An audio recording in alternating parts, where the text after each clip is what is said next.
Well, thanks for joining us. Appreciate having you here. Just want to finish up talking about anxiety a little bit. 40 million people in this country have anxiety. That's according to the Anxiety Association of America. I can't even believe actually it's the Anxiety and Depression Association of America. 40 million adults over the age of 18 experience anxiety disorders. This is the most common of all mental health disorders. $40 billion a year in lost productivity, according to the Journal of Clinical Psychiatry. There's all kinds of anxiety disorders these days. Social anxiety disorder. There was an article in CNN.com back in November. Apparently, teenagers are now suffering from a very interesting kind of anxiety. It's called not social anxiety, it's called social media anxiety. Social media anxiety. And apparently, now we have social media related to another reason why people can feel anxious. Kids have an acronym, FOMO, fear of missing out. And that's somehow linked to social anxiety disorder, the fear of missing out. Anyway, there's all kinds of reasons to be anxious. If you want to make up a reason to be anxious, you're going to make up a reason to be anxious. That's what we talked about yesterday. Our brain searches for reasons to be anxious. When we have anxiety disorders, when we're depressed, when we have mental health issues, our brain is searching for problems. What can we do about it? Well, we can search around for something good. Usually problems are a small or tiny fraction of all the things that happen in our lives. But our brain is trained, our brain is honed and refined through thousands, hundreds of thousands of years of evolution to look for problems, because the good stuff is not a survival threat. The problems are a survival threat. And so our brain automatically searches, like a lighthouse searching for boats in the night, ships in the night. Our brain is actually searching for problems. If you have an anxiety disorder, notice this. You're looking for problems. Now, there's nothing wrong necessarily with looking for problems unless it becomes an addiction. And if we're unconscious about this mechanism, it will become an addiction, because this is the brain's path of least resistance.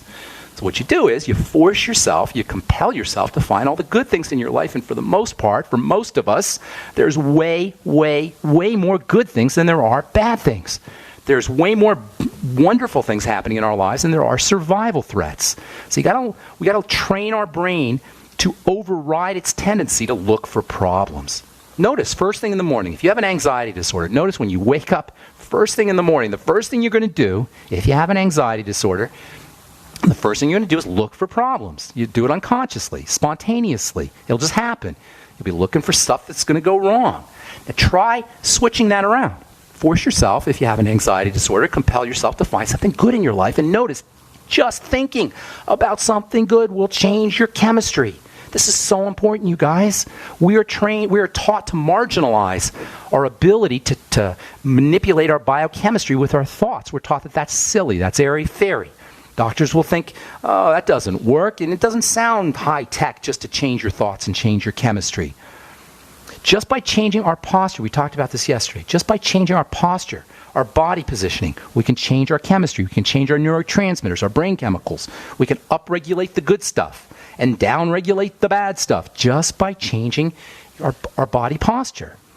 Send me an email, ben@ksco.com, and I'll send you a link, if you're interested, to a TED Talk from Dr. Amy Cuddy, Professor Amy Cuddy from Harvard Business School, where she talks about how even just faking a smile, faking being happy can change your biochemistry, can change your sense of anxiety. This is such a fascinating phenomenon, and it points to the circular nature, the circular relationship between the brain and the body. The brain changes the body, and then the body feeds back to the brain, and then the brain changes the body, and then the body feeds back to the brain. There's this circle that goes on. The brain is constantly reading the body. It's reading the positioning of the body. It's reading the muscle contraction in the muscles. It's reading oxygen in the blood. It's reading cortisol in the blood. And when it sees cortisol levels rising in the blood, it'll say, uh-oh, there's something going on here. And then you know what it'll do? It'll send more cortisol.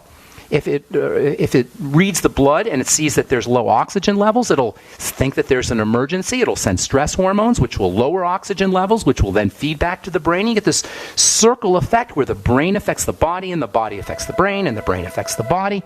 And how do you handle this? You gotta break the cycle.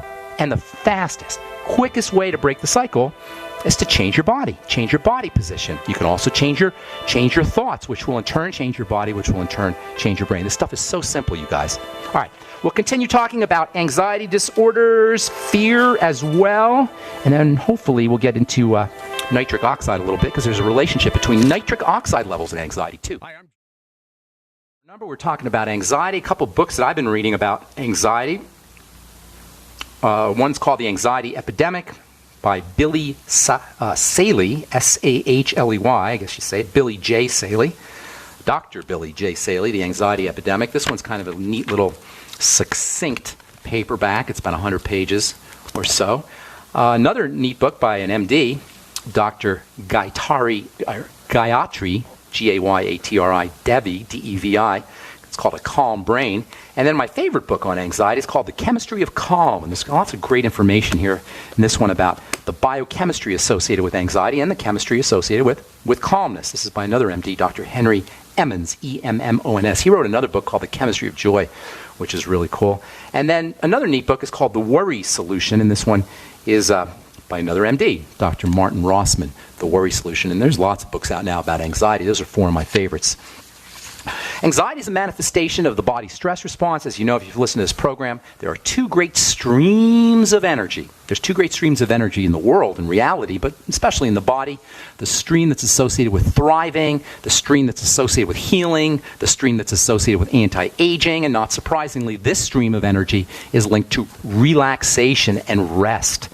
And there's the second stream of energy that's responsible for getting us out of a jam, for sending blood to our extremities, to our legs, to our muscles, and for shutting down the immune system.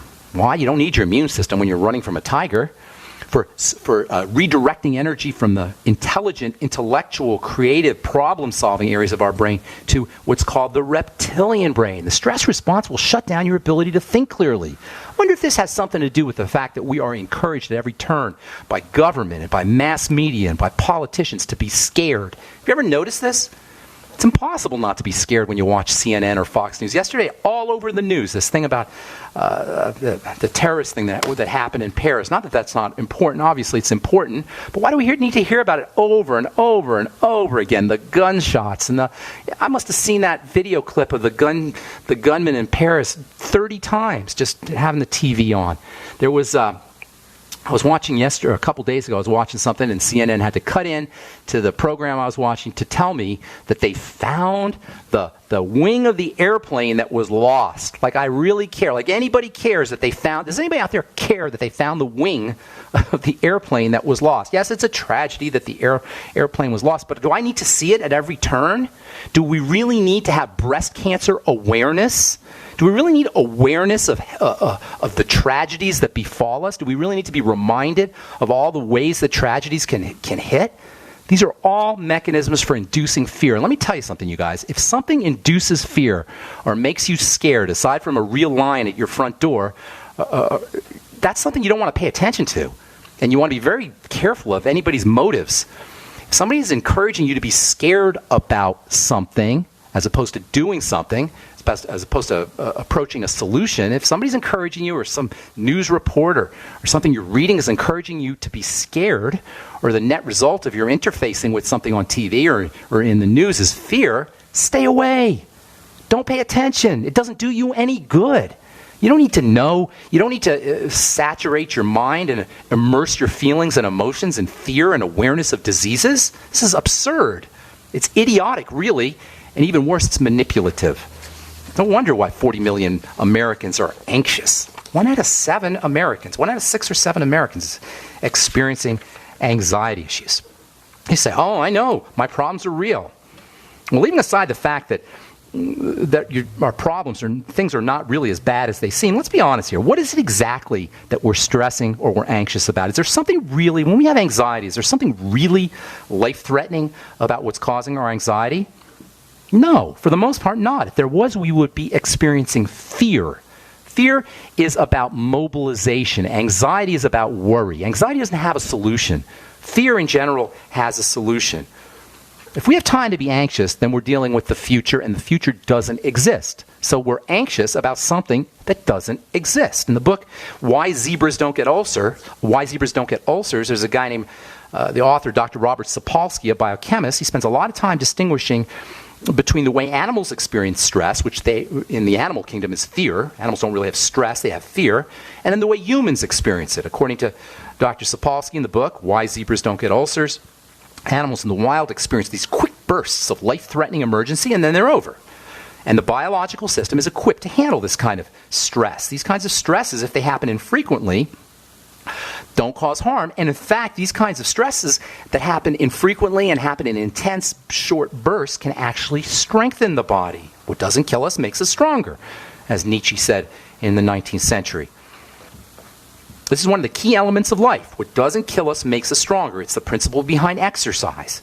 The human biological system gets better when it's stressed intensely and occasionally. The human biological system gets stronger when it's stressed intensely and occasionally. This is why exercise works. And by the way, there's a clue here to exercise. When you're exercising, you want to exercise intensely and occasionally. You don't want to be sitting in the gym for 2 hours. If you want to get maximum benefit, you want to sprint for 30 seconds or 60 seconds, especially if you don't have a lot of time. It's a perfect way to exercise, and it's the way the body prefers it. Likewise with the emotions and the feelings. Anxiety that occur, or intense emotional experiences that occur intensely and occasionally are beneficial. Anxiety is chronic, it's long-term, it's drip, drip, drip. What we call anxiety, the stuff that we call anxiety-inducing, the stuff that we blame for our worry and for our anxiety, I call it FAWA, F-A-W-A, fear, angst, worry, anxiety. All of these things are conceptual. They're mental. They're ideas. They're thoughts. Can you believe it? We sometimes create these negative biological changes, high blood pressure, kidney problems, changes in how we metabolize sugar, shut down in the digestive system, shut down in the immune system based on concepts, based on mental ideas, based on thoughts. And where do thoughts come from? Well, that's a whole nother show, where thoughts come from. What is a thought really? What is a thought really? It's nothing. So really, anxiety, which is based on thought, is based on nothing. These kinds of thoughts that induce anxiety need to be addressed as the insubstantial elements that they are. They're nothing. What is a thought? It's an electrical stream of energy in the brain, and this is what ends up causing things like high blood pressure and depressed immunity and problems with our skin and digestive system and blood pressure and kidney, etc. All right, I'm Pharmacist Ben. You're listening to The Bright Side on the Genesis Communication Network. We'll come back with more good health information and your phone calls as well. 844-236-6010 is our number. We'll be back right after this. Don't go away. Okay, we're back on The Bright Side. I'm going to talk about the gut-brain axis tomorrow. It turns out that anxiety is one of the major reasons why people have messed up digestive systems. Lots of good information on the internet about that on scholar.google.com. Depression, anxiety, and the GI, the gastrointestinal system. This is from the Journal of Clinical Psychiatry. By the way, I get a lot of my information from scholar.google.com. Scholar.google.com. That's a Google search engine that has just scientific articles. You can avoid a lot of the marketing baloney that's on regular Google. Scholar.google.com. Not that you can always trust scholar.google.com, because a lot of times these research studies are funded by drug companies and people who have vested interests and agendas, but you can you get more technical information, more scientific information from scholar.google.com. Journal of Clinical Psychiatry. It's an article that was published in 2001. Depression, anxiety, and the gastrointestinal system, quote, functional disorders of the digestive system, such as irritable bowel syndrome, are often associated with mood disorders such as depression, anxiety, panic, and post-traumatic stress disorder, unquote. No surprise there. Again, this reinforces the idea that our health conditions, our physical health conditions, our biological health conditions can be associated with thinking, with our moods, with our emotions. And this is not airy-fairy. This is hardcore science. If you're interested in using nutritional supplements to help deal with some of these issues, and again, you really want to focus on thoughts and feelings first, but if you're interested in using nutritional supplements, there's lots you can do. I love melatonin as a relaxing substance. One of the most important anti-anxiety nutritional supplements is niacin, which we've talked about a lot. It's been used to treat social anxiety disorder. Nicotinic acid is very similar to, or has a relationship anyway, to the relaxing chemical in the body called acetylcholine, which antagonizes the stress response or balances out, perhaps it's a better way of saying the stress response. You can use timed release niacin, maybe 500 milligrams a day or 250 milligrams a day, timed release. That way you avoid the flush. And whenever you're taking one of the B vitamins, you want to make sure that you're taking all of the B complex with it. You never want to just take one B vitamin. Niacin, one of the signs of niacin deficiency is mental health issues, dementia, as we've said many times before, and schizophrenics will smoke more cigarettes, notoriously are addicted to nicotine more than regular folks, and nicotine is related to niacin. Maybe that schizophrenics are self-medicating to try to treat themselves by using nicotine. By the way, if you're trying to quit smoking, you may want to consider using some time-release niacin as well because of the relationship between niacin and nicotine. And of course, using digestive strategies is also important. This points back to that circular nature of mental health issues that we talked about before we went to break. The idea that the brain affects the body, then the body affects the brain, and then the brain affects the body. By working on the digestive system, you can kind of cut this circle in half.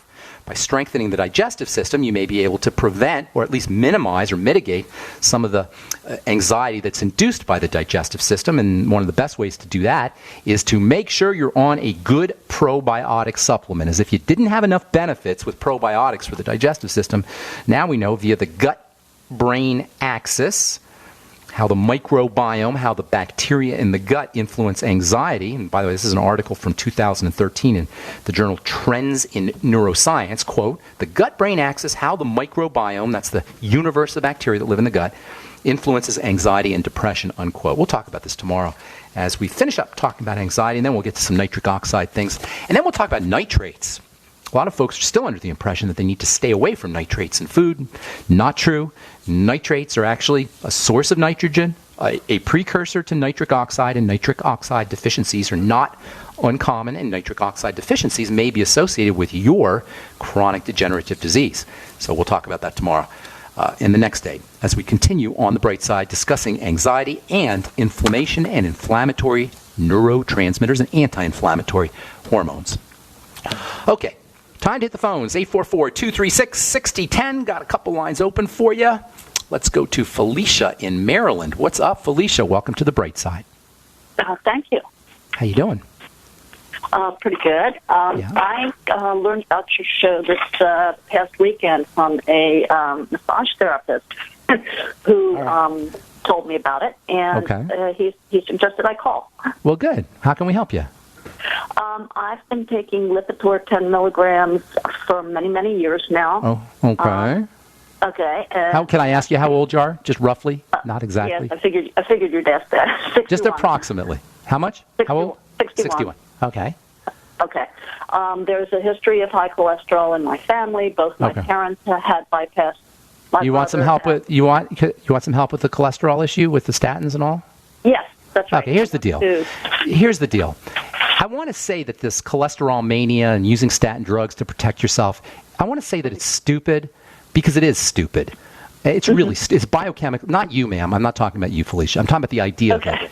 It's biochemically stupid. I want to say that. But as I say it, I'm thinking it's more than stupid. It's evil. Okay? Because what it says is not only are you ignorant, not you, Felicia, but the medical professionals who are promoting this idea, not only are they ignoramuses, and not only do they understand zippo about biochemistry, but they're actually giving you a poison to make you better. How dare they do something like this? Now, what does a statin drug do? Do you think you take a statin drug and then magically your cholesterol goes down? No. It poisons your liver cells. I'm not making this up. I'm not exaggerating. This is how it works. This is the mechanism. This is the actual thing that happens in your body. The statin drug goes into your liver and kills or poisons the liver cells, so the liver cells can't make cholesterol. Now, how does this become acceptable? Now, I want to say it's stupid, and it is stupid, but it's beyond stupid. It's messing you and your friends and your family and my loved ones and everybody I know up who's taking these drugs up. Cholesterol goes to make cells. Cholesterol keeps your brain healthy. Cholesterol keeps allows you to make hormones like cholesterol, like cortisol and estrogen and testosterone and vitamin D, which yes is a hormone. Cholesterol is a precursor to a blood pressure hormone called aldosterol. How can this possibly be good for you, Felicia? You're not a doctor. You're not a scientist, probably, but as a layperson, as a regular person, how can this be possible? But yet you go into the doctor, Felicia, as a nice woman, as a trusting woman, as an innocent woman, going to the doctor, and you're just one of millions, going to the doctor, trusting that this kindly man with his white coat and his nice little office is loving you and is kind to you and cares about you, and he sends you home with a poison, and he doesn't even think about it. He doesn't do the research. He doesn't get on scholar.google.com and look what cholesterol really does. He hasn't read the Framingham study that talks about how cholesterol is basically not related to heart disease. But he feels comfortable just writing a prescription and giving you a drug for something that's going to poison your liver cells to keep you from making cholesterol. This is unconscionable, and this is why I'm here every day, by the way, on the bright side. So what do you do? Well, first of all, the most important thing to recognize about cholesterol and elevated cholesterol is it goes hand in hand with blood sugar problems. That's the reason, for the most part, why cholesterol levels go up. It's because our blood sugar is whacked out. And our insulin is messed up. This is why diabetics will tell you, anybody who's got prediabetes or diabetes will tell you they also have changes in blood fats and blood cholesterol problems. There's even prescription drugs that you can buy that control your diabetes and your cholesterol at the same time. So what do, Felicia? You want to do an experiment? If you think, you've only been listening to me for a week, you're like, who is this crazy pharmacist on the air? So I'm gonna prove it to you, Felicia, okay? And we're going to make you a case study. Hang tight. Don't go away, Felicia. We'll be back after this break, and I'm going to make you a case study so you can prove this to yourself. I'm Pharmacist Ben. You're listening to The Bright Side. Hang tight if you're on hold. We'll get to you when we come back from our break.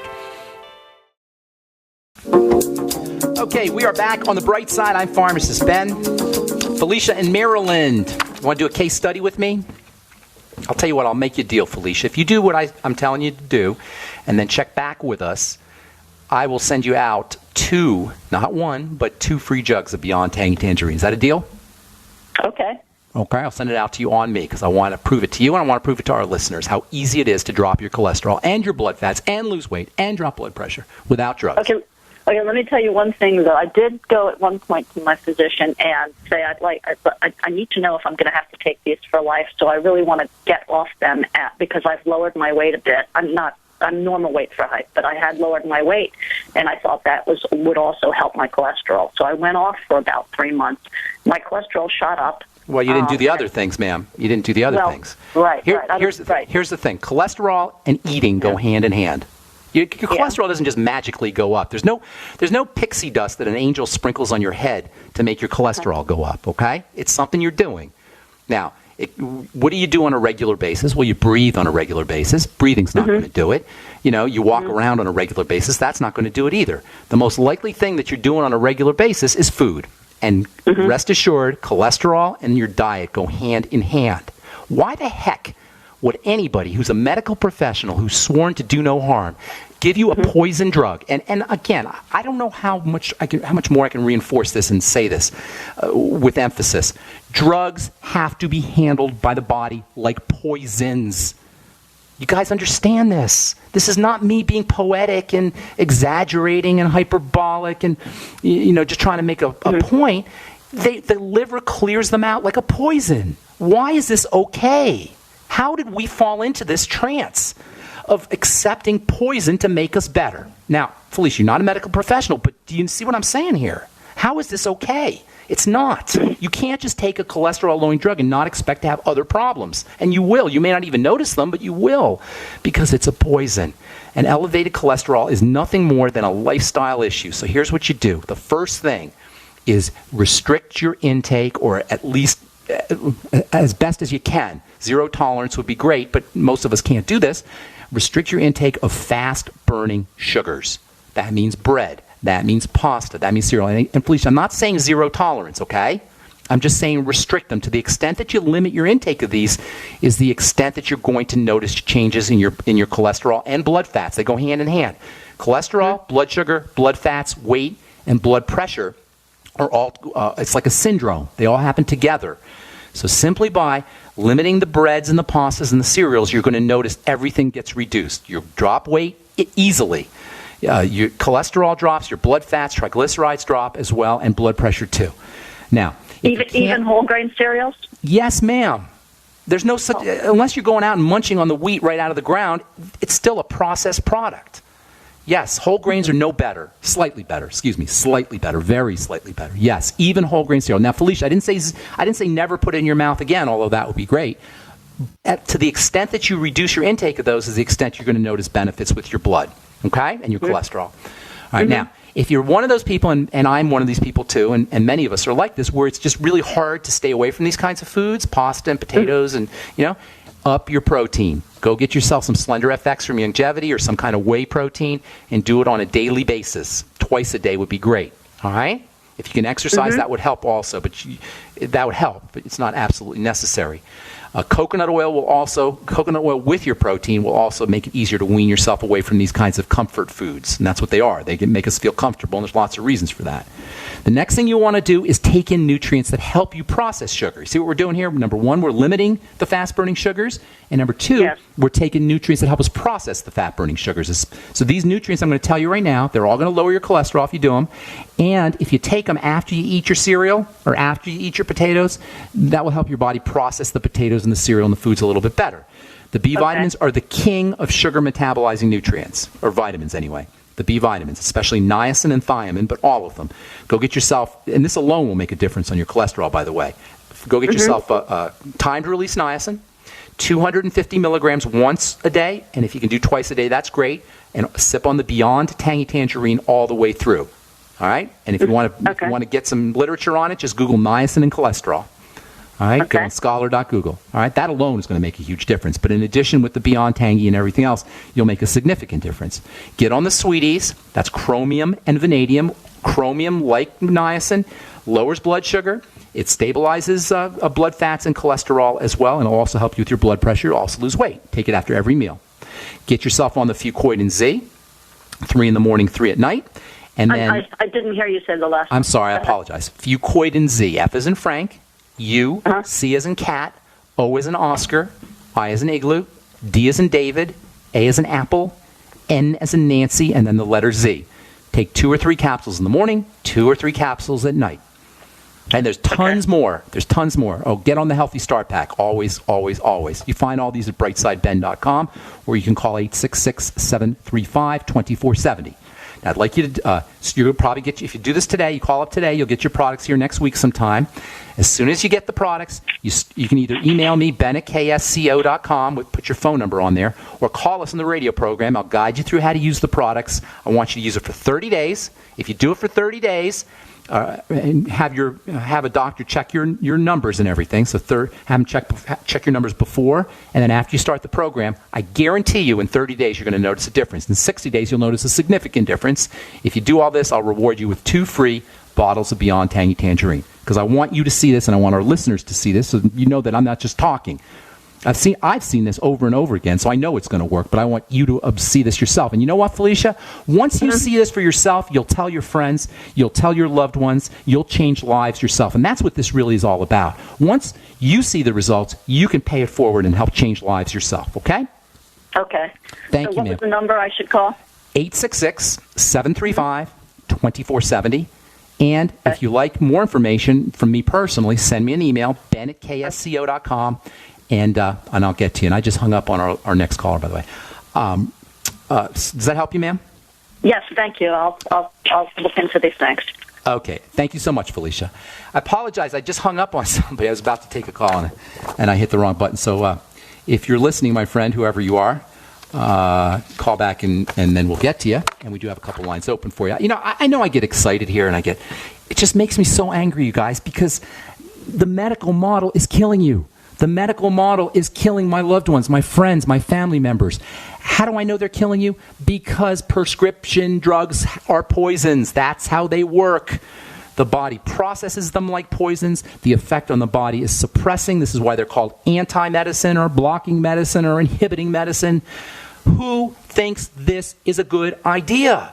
It's not. It's awful. The medical model is a hideous manipulation of humanity.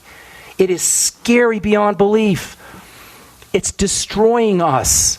And I have to sit here and watch this model that pretends to be our friends, that purports and pretends to care about us, destroying our health, destroying the health of my friends and family and loved ones. That's why I get so upset.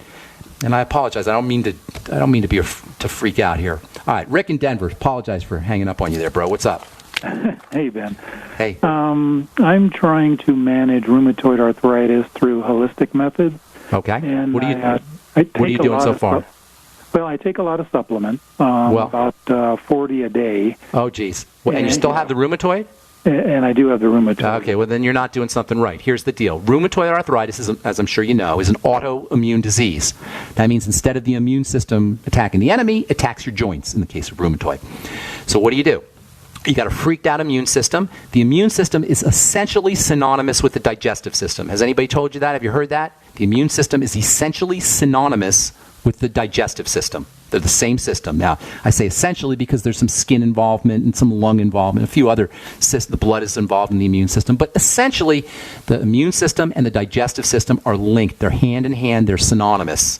The cells that line the digestive tract are immune cells largely. They secrete immune chemicals. They fight things. And this makes sense because this is the place where most of the attack will come into the body, is through food. So rheumatoid, like cholesterol, is a food issue first and foremost, almost always entirely. But we'll just say first and foremost to be conservative. So, Rick, you sound like you're in your 40s or 50s, correct? 50s, yeah. Okay. So if you have rheumatoid, that means, and you're in your 50s, that means you had 40 or 50 years of attacking your immune system with foods. So for rheumatoid, like with all autoimmune diseases, you need to get some data, some sample points first, get a food diary together, get a notebook, write down everything you eat, and then how you feel from a digestive perspective afterwards, 2 hours later, 4 hours later, 6 hours later, 8 hours later. So we get some information. I gotta move on, Rick, but let me tell you a couple more things real quickly. Make sure you're using cartilage-containing foods, and that means bone soup with real chicken bones. Get on glucosamine, the glucosamine from Youngevity, glucogel caps. Use the Healthy Start Pack and essential fatty acids. Those can be helpful as well. And there's so much more, Rick. I hate to do this to you, but I only got about 10 seconds here. So if you could call back or send me an email, ben@ksco.com, I'll give you more information. Thanks so much, Rick. Appreciate it. And I apologize for doing that to you. You guys, health is simple. Health is easy. That's why we're here on the bright side. Thanks for listening. I'm Pharmacist Ben. We'll talk to you all later. Have a wonderful, beautiful day. Bye for now.